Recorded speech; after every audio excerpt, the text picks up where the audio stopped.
नमस्कार, उत्तराखंड समाचार में आपका स्वागत है। मैं रेणु प्रीति पंत। सबसे पहले मुख्य समाचार।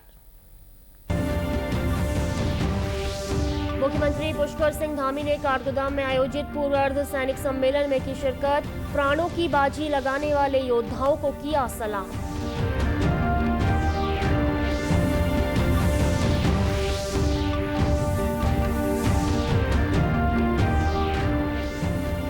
अंतर्राष्ट्रीय दिव्यांग दिवस पर देश भर के साथ साथ उत्तराखंड में भी कार्यक्रमों का आयोजन। चंपावत के 7 दिव्यांगों को किया गया सम्मानित।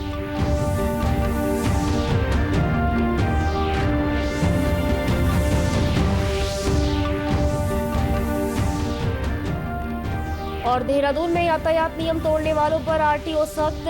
नए साल और त्योहारी सीजन को लेकर तेज किया चेकिंग अभियान। अब समाचार विस्तार से। मुख्यमंत्री पुष्कर सिंह धामी काठगोदाम में अर्धसैनिक बलों के पूर्व सैनिक सम्मेलन में शामिल हुए, जहां उन्होंने सैनिक परिवारों को सम्मानित किया। इस दौरान सैनिक कल्याण मंत्री गणेश जोशी भी मौजूद रहे। मुख्यमंत्री ने कहा कि उत्तराखंड में 5वें धाम के रूप में सैन्य धाम स्थापित हो रहा है। बीच में आज यहाँ पर सम्मेलन का आयोजन हुआ, में जो लंबे समय से उनके बीच में चर्चा चलती थी, सम्मेलनों में बात होती थी, चाहे उनके कल्याण की स्थिति हो, चाहे वो भूमि खरीदने से संबंधित हो, या जो वीरता पुरस्कार मिलते हैं उनमें राशि देने की बात हो। हम हर तरीके से हमने कहा है कि हम उसको आगे बढ़ाएंगे। जो अर्धसैनिक बल का जो परिषद है, उस परिषद को भी हम चलन में लाएंगे। मुख्यमंत्री पुष्कर सिंह धामी ने हल्द्वानी के बनभूलपुरा क्षेत्र में रेलवे अतिक्रमण को लेकर सुप्रीम कोर्ट में चल रहे मामले और लगातार हो रहे डेमोग्राफिक चेंज पर कहा कि घुसपैठियों को सबक सिखाया जाएगा। आने वाली पीढ़ी को सुरक्षित माहौल मिले, इसके लिए व्यापक पैमाने पर कार्य किया जा रहा है। फर्जी प्रमाण पत्र बनाकर उत्तराखंड में डेमोग्राफिक चेंज कर रहे लोगों की जाँच की जा रही है और सभी के खिलाफ कार्रवाई होगी। माननीय न्यायालय का जो भी आदेश आएगा, मैं पूरी तरह से हम उसके लिए तैयार हैं। माननीय सर्वोच्च न्यायालय में मामला चल रहा है, सर्वोच्च न्यायालय जल्दी से जल्दी उस पर जो भी निर्णय देगा उसके अनुरूप हम सब कार्रवाई करेंगे। हाँ, ये डेमोग्राफी राज्य की नहीं बिगड़नी चाहिए। देवभूमि है, यहाँ की डेमोग्राफी को न बिगड़ने देने के लिए हम पूरी तरह से संकल्पित हैं। उत्तराखंड के लोगों का हक किसी भी कीमत पर नहीं मारा जाना चाहिए। यहाँ की डेमोग्राफी खराब नहीं होनी चाहिए। किसी भी कीमत पर जो घुसपैठिए हैं, जिन्होंने यहाँ पर डेमोग्राफी को खराब किया है, गलत तरीके से यहाँ पर तमाम प्रमाण पत्र लिए हैं, तमाम पहचान पत्र बनाए हैं, राशन कार्ड बनाए हैं, उनके खिलाफ हम सख्त कार्रवाई कर रहे हैं।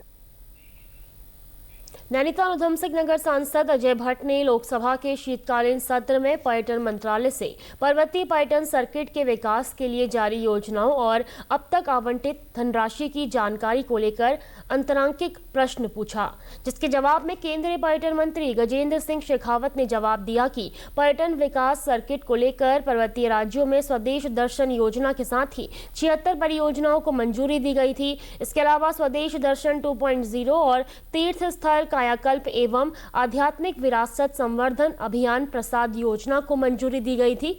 उत्तराखंड में केंद्रीय योजना के तहत पर्यटन क्षेत्र में वर्ष 2015-16 में केदारनाथ का एकीकृत विकास हेतु 34.77 करोड़ जारी किए गए हैं।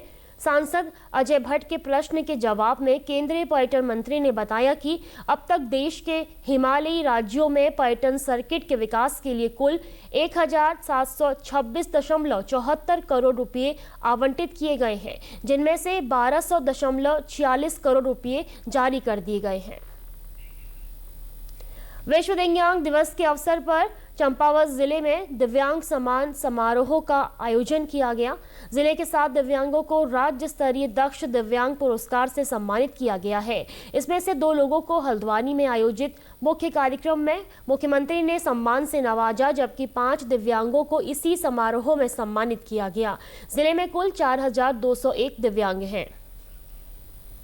दिव्यांग दिवस पूरे प्रदेश में धूमधाम से मनाया जा रहा है।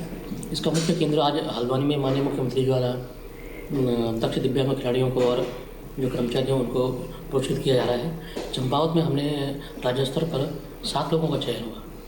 जिसमें से 2 लोगों को हल्द्वानी में आज माननीय मुख्यमंत्री द्वारा सम्मानित किया जाएगा और 5 जो हमारे दक्ष दिव्यांग हैं उनको हमने जनपद स्तर में ही पुरस्कृत किया है। वो पुरस्कृत करने में उन लोगों को हमने मांग पत्र हो गया, एक प्रशस्ति पत्र हो गया और 8,000 रुपये का चेक मेडल के साथ उन्हें सम्मानित किया है। वहीं पुरस्कार मिलने पर दिव्यांगजन बेहद खुश नजर आए और उन्होंने सरकार का शुक्रिया अदा किया।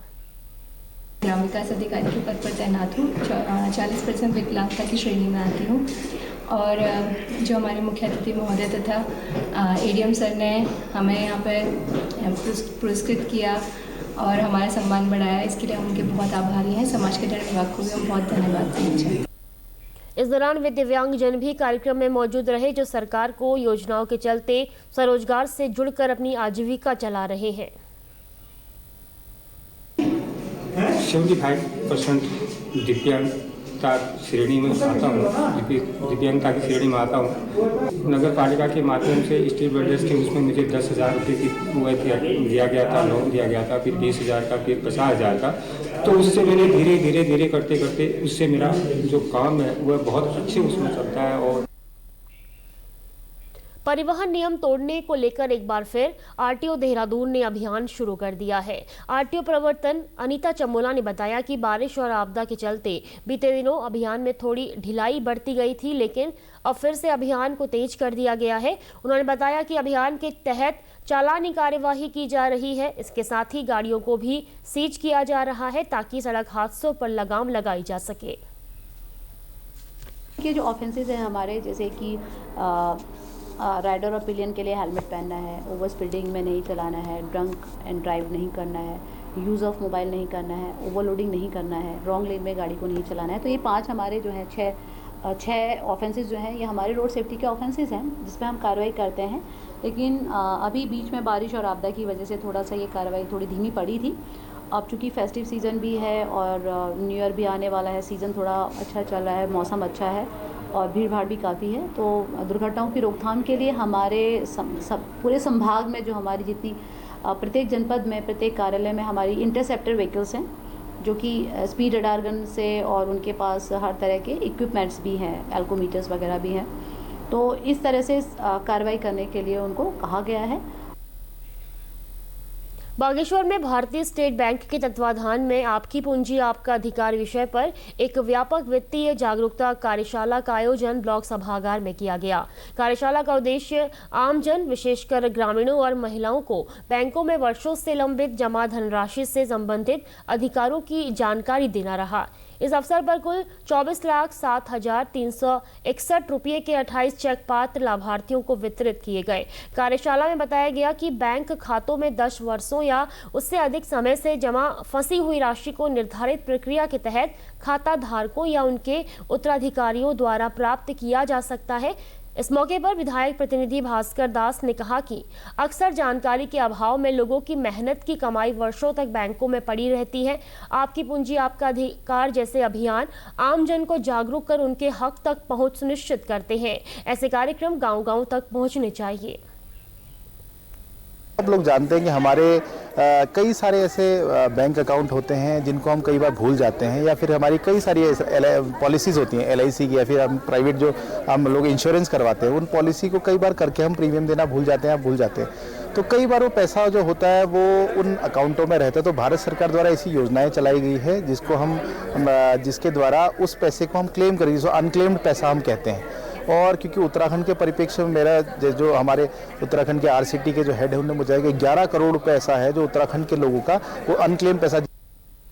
परियोजना निदेशक शिल्पी पंत ने कहा कि ग्रामीण क्षेत्रों में वित्तीय साक्षरता समय की सबसे बड़ी आवश्यकता है। महिलाओं और किसानों को बैंकिंग प्रक्रियाओं की सही जानकारी मिलने से उनकी आर्थिक सुरक्षा मजबूत होगी और वे आत्मनिर्भर बन सकेंगे। सभी लोगों को ये जानकारी दी गई कि किस प्रकार से जो उनका पुराना नॉन क्लेम्ड पैसा बैंकों में पड़ा हुआ है, चाहे वो LIC का हो, चाहे उनके सेविंग या करंट अकाउंट्स का हो, म्यूचुअल फंड से रिलेटेड हो, उस पैसे को किस प्रकार से खोज के वो वापस प्राप्त कर सकते हैं। उसके लिए एक उद्गम पोर्टल की व्यवस्था सरकार के द्वारा की गई है जो बहुत ही सिंपल तरीके से ऑपरेट किया जा सकता है और उस पोर्टल पर जाके हम ये जानकारी प्राप्त कर सकते हैं कि हमारा किस बैंक में पैसा पेंडिंग पड़ा हुआ है, तो उसके माध्यम से हम बैंक में फिर अप्रोच करके पैसा पुनः प्राप्त कर सकते हैं। एसबीआई के क्षेत्रीय प्रबंधक मिहिर बहादुर सिंह ने कहा कि बैंकों में जमा प्रत्येक ग्राहक की पूंजी सुरक्षित है। यदि कोई खाता लंबे समय से निष्क्रिय है तो उसे पुनः सक्रिय कर राशि प्राप्त की जा सकती है। एसबीआई का प्रयास है कि कोई भी व्यक्ति सिर्फ जानकारी के अभाव में अपने धन से वंचित न रहे। बैंक्स के पास जो पैसे होते हैं वो अगर 10 साल तक आपने उसको क्लेम नहीं किया तो वो पैसे भारतीय रिजर्व बैंक के depositor education and awareness fund में ट्रांसफ़र हो जाते हैं और उस राशि को आप कभी भी क्लेम कर सकते हैं, जो नए ब्याज आपको प्राप्त हो जाएगी। फिलहाल समाचारों में इतना ही। दूरदर्शन समाचारों से जुड़े रहें। अब होगी शाम 6:30 बजे के बुलेटिन में मुलाकात। नमस्कार।